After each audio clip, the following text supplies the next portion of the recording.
up, everybody? Welcome back to Taste Like Music. Jason and Joe here, coming at you with a new album review. We haven't done one of these in a little while now. It's been a couple months, but Joe is pretty amped up for this one. We got the new Alvvays record. They won Song of the Year for him in 2017. So you're a big fan. Well documented. I guess we'll see. Did it live up to Joe's expectations? This is the new Alvvays record called Blue Rev. How'd you feel about it?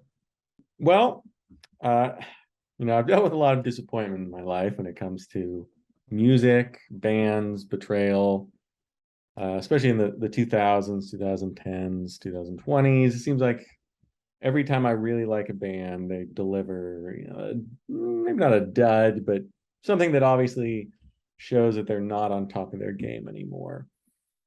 And I mean, with a 5-year wait, some of these albums, I'm just like, there's no way it can live up to what I want it to be after 5 years. It's just, bands don't stay around that long. They fall off. You can't, maintain your creative peak. Well, always can, because I'm in love with this album. And I know love's a strong word. I don't know if you've ever been in love, Jason. I'm not talking about like husband and wife thing, that doesn't count, but I'm just floored by this album. I've listened to it 12 times already, and probably more if you throw in like all the times I just like put on a track and just jam out to it. And when I'm listening to it, I'm happy. I'm in my warm, safe space. When I'm not listening to it, I wish I was listening to it. When I'm listening to songs and albums for listography, it's like, ugh, I could be listening to Blue Rev right now. And I loved Alvvays. I love their sound ever since 2014, the self-titled Archie Marry Me. My ideal of an indie rock band is Alvvays. Like, they've kind of carried the torch for me, even though I'm not the biggest indie rock fan. I love Molly Rankin's voice. I think it's fantastic. I love her lyrics even. I'm not a huge lyric guy, but I think she's a very sharp lyricist. And all of those things, that I liked before, carried over, and they've introduced all sorts of new wrinkles. I love the way it's structured. All the songs are 2-3 minutes long. It just whips by, but the songs are so dense. They're so filled with it's like beautiful little moments. They add some new wrinkles, some nice jangly guitar on After the Earthquake and Pressed. They do some like pitch shifting on Very Online Guy, which sounds like it would be a horrible song, but they totally nail it. They can write about kind of current things. Molly Rankin's lyrics on that are great. And the vocals are perfect. They're layered beautifully. Molly Rankin does the low end, just that really nice warm mid-range and that electric high. And I think the guitars stepped up on this. There's some cool dissonance. Not a lot of guitar solos, but they'll do some outros where it's just, Alec O'Hanley just kind of messing around with some weird noises and textures. I think the keyboards are great. They got a new rhythm section, Sheridan Riley and Abbey Blackwell, and I think they're a step up over what they had before. And the songs are what do it. And I think this is a great batch, 14 songs. They're so short sometimes. Like, one listen through, you're not going to get everything. You can't hear all the nuances. Opening track Pharmacist has a great outro guitar solo. Easy on Your Own is just a really great pop song. After the Earthquake gets that jangly guitar in there. Tom Verlaine starts off with this really great kind of choral vocals from Rankin. Reminds me a little bit of like Judy Sill. Just beautiful. And just every song has cool moments. Very Online Guy.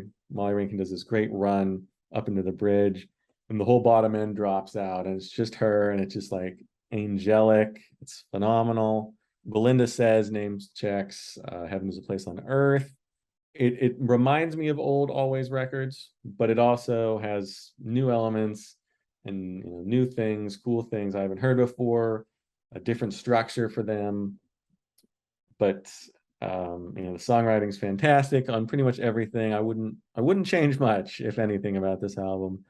Totally floored me. So yeah, I guess I'm a fan of this one.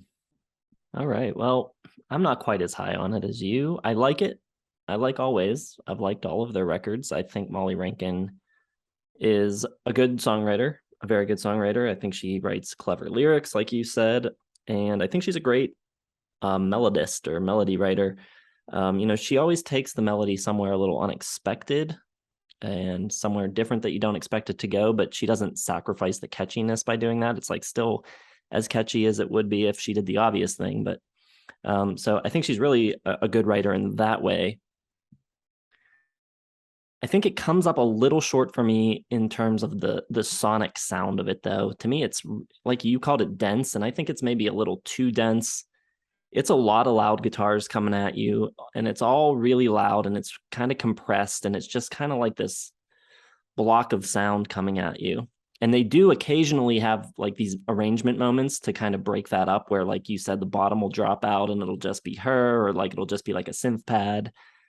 So they at least do that to mix things up. But the general core of the majority of the record is a lot of loudness coming at you. And I wish that they just worked in a little more subtle stuff into the arrangements, and didn't come at you so much with the guitar so much. Or at least if they're going to do that, I wish they would kind of, I don't know, warm up the sound a little or something. It's very modern sounding. It's just not the production style I love, but I do think the songs are strong, very catchy. But I think part of the problem with the sound of it is just that it kind of puts a blanket over everything, where like I think the songs are really strong and really cool, but I think they could be a lot cooler if they didn't all have such a similar sound.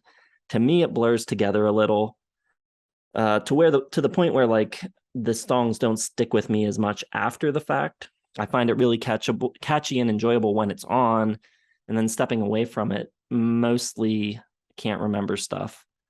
But I do think, like I've been saying, really good songs. Velveteen, it has a great tune to it. I love the light and kind of punky, mischievous spirit of Pomeranian Spinster. That's a really cool one. That's probably my favorite song on the record. Belinda Says is a great song, really tuneful. Tom Verlaine is really cool.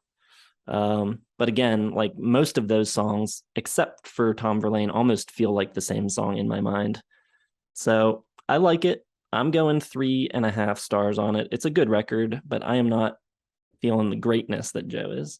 3.5. Wow, that would put you at the bottom end of any critic I've seen so far. But it's the harsh Jason experience, I guess.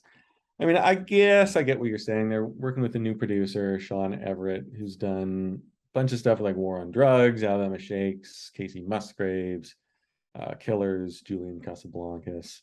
That's interesting. I didn't know it was Shawn Everett, and usually I really like Shawn Everett. I think he's like an amazing producer. I think he was Blake Mills's engineer for a while before he started producing his own stuff. So usually a bigger fan than I am of the sound of this record. I mean, I do get the blur by, but I think there's enough that the jangly guitar stuff, I think, is a welcome addition. And I don't know, when you listen to it 12 times, you start to like really pick out the little things. And I do love Pomeranian Spinster a whole lot. Just so much chaos, but it's just so tight. And I like what you said about Molly Rankin's like melody and just taking things in unexpected directions. She does that, and I think what works best for me is it really focuses on her and her vocals throughout this record. And that's really, what I want to hear most on this. The guitar is loud and everything, but I'm always just concentrating on what Molly Rankin is doing basically throughout. And I think just the way she writes melodies and hook after hook after hook and just jams them into these songs is pretty remarkable. So I am going 5 stars. And it's the first 5-star I've given on this channel for a new album. First since, I guess, Titanic Rising would be the last one, 2019. So it's been a while for any type of 5-star. Nothing even has come close, really, in the last 3 years. But this one does. This one checks all the boxes for me. It's just, everything I want in an album. Not a shred, not a moment of disappointment for me. So yeah, 5 stars for Always. And it's gonna win album of the year. Nothing else has a chance, I don't think. There's a couple of things on the horizon that I've been looking forward to, but I can't imagine anything's gonna beat this one out. I just wish the arrangements were as unexpected as her melodies. I think she's a strong enough songwriter that I think there's a record in her somewhere still that will melt even my heart and get me to 5 stars. I think she's talented enough of a writer to make something even better, because like I said, the melodies are so cool and interesting, but I feel like I know the arrangement. As soon as I hear the first 15 seconds, I know what it's going to be. There's going to be these guitars coming at me. At some point, something's going to drop out. There's going to be a synth. It's a little predictable in that way. So Interesting. we will All see where right. it goes, where they take it from here. We didn't even mention all the struggle they had making the record. Well, you mentioned the lineup changes, but they had the demos for the record stolen. They had their gear destroyed in a flood. Then they got hit with the pandemic. So that's why it took 5 years. They had a heck of a time. Passport issues, trying to get everybody together and get into the studio, and tough, but they worked through it. And at least some of us are pretty thrilled with the result. Well, let us know where you fall on this record. Do you love it like Joe? Do you like it like me? Do you not like it? Are you somewhere even below my feelings on it? Let us know in the comments. Make sure you hit the like button. Subscribe to the channel if you have not yet done so. Hit the bell for notifications. Check the video description for Facebook, Twitter, Instagram, merch, website, and Patreon. Thanks for watching. We'll see you in the next one.